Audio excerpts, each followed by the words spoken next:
Just making another quick video on skill learning because I think it's one aspect that I see the vast majority of coaches fall down on, ironically, because it's literally what we do for a job.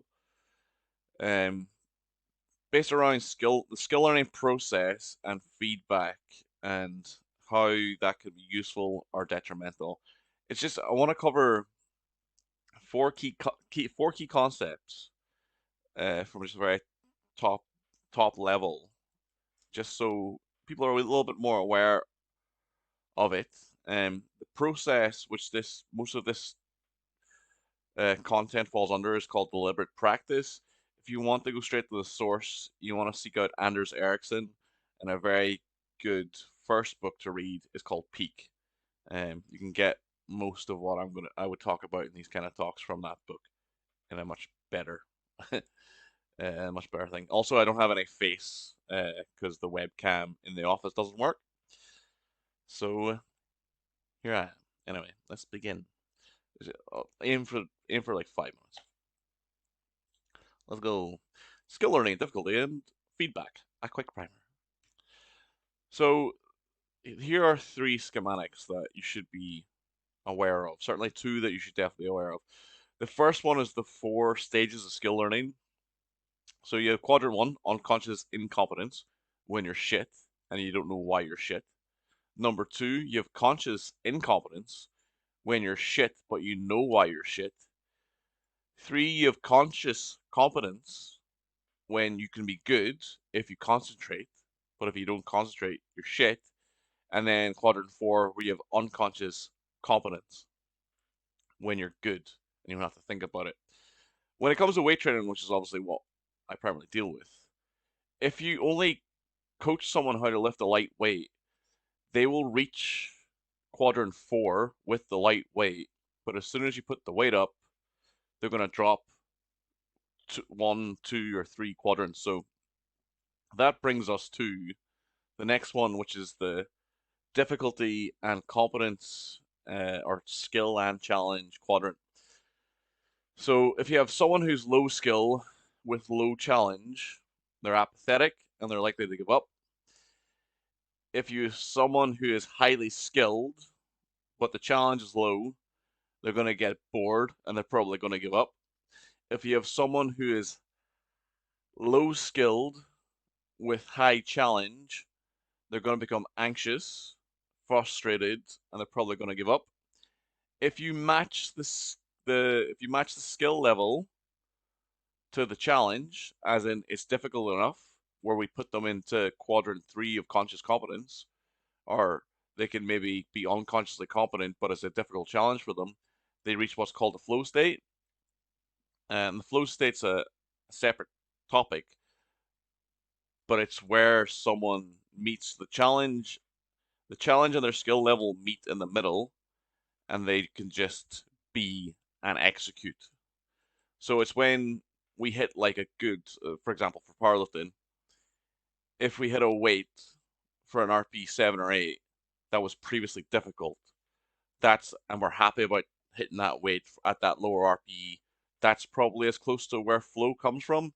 It's where, in a weight training context, we're training hard enough that there's adaptation,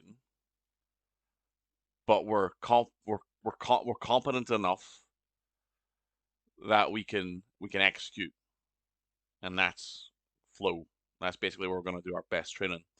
And here's just a little graph showing a flow channel, where as the person's skill rises, the challenge rises. So we're never just doing the bar or any dumb shit like that. Skill learning, skill execution, and training is a fluid process. There's constant change. It is never static. It is a dynamic system that is never static. So you should be never static in how you approach stuff. So this is something that I've, to my knowledge, invented. I'm calling this the skill or the difficulty funnel. I don't know. I need a name for it. Anyway, basically, we have the difficulty going up. So, and then we have the base of the pyramid is successful variance. So if if your max deadlift is 200 kilos, and I tell you deadlift 20 kilos, you can probably deadlift 20 kilos any way you want and be successful. So that's why I'm calling successful variance. You can change how you execute the skill and still be successful most of the time. As the weight goes up, or as the difficulty increases, your variance becomes very small. So when you lift a 1 rep max, there's probably only one way you can lift that, and that's how you lift it. There might be better strategies to lift the weight, but you maybe don't know those strategies, or you're not skilled enough to perform those strategies, and as such, you aren't successful in your attempt, and you end up in the anxiety quadrant where the challenge is too great and you're not confident enough for the challenge. So if I've then split this concept or this pyramid into three different quadrants, or quadrant in the brain, the three different zones. So this is the sandbox. So this is where it's easy enough that you can be successful regardless. You can try different things. So when you start to coach somebody, or you have someone who has maybe come off a successful training block, or has uh, they have achieved something, or they've come to a natural endpoint in a training cycle or training process, we always go back to the sandbox.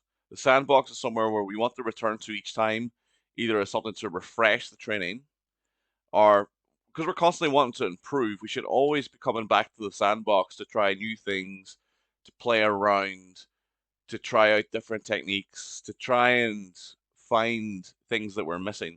If we don't come back to the sandbox in training, we end up in a closed loop and we will never get better. So we always need to be open to new techniques, new ways of training, new variations. So we should always come back to the sandbox at some point. And in the sandbox, we almost can't fail. A more skilled lifter in the sandbox, or a coach with a lifter in a sandbox, can try new things, and they can embrace ideas or discard ideas. A new lifter in the sandbox can learn how to move and what's a successful strategy, what feels better, what feels worse, in a space where they can grow and learn to enjoy it, become more competent, so then we can progress to training and development. So this is focused skill learning. It's where deliberate practice happens. We have a knowledge of what we're trying to achieve, and we have a funneled practice to try and achieve it. So we use video review, we use bar speed, we use a coach, we use training partners, we use RPEs. There's constant feedback on every part of the process, and we have a defined goal, a defined objective we're trying to achieve. So that's training and development. And then at the top of the difficulty pyramid, we have sink or swim. So this is when a skill becomes so difficult, we can only rely on our automated response. So whatever competence or skill we have stimuli, we have input, and the only output that we can rely on is our automated response. We can only hang our hat on our competence. And if our competence isn't sufficient to be successful in that environment, we sink. If our competence is successful or good enough, or if our competence is high enough to be successful in that environment, we swim. So in the context of a strength sport, we put a load on the bar. It's easy, it's moderate, we're successful, or we fail. So we swim in as such that we complete the lift in accordance to the rules of the sport, and then how well we swim is determined on our competence versus the challenge. If we fail the lift due to a technicality, or if we fail the lift due to not being successful at the lift, then we sink. And regardless of the outcome, everyone needs to come to the top of the pyramid at some stage to see where we're swimming and where we're sinking. So then we can take the points that we aren't successful at. We can take the parts where we sink, take it back to the sandbox, and find a way, or look at strategies to help overcome that.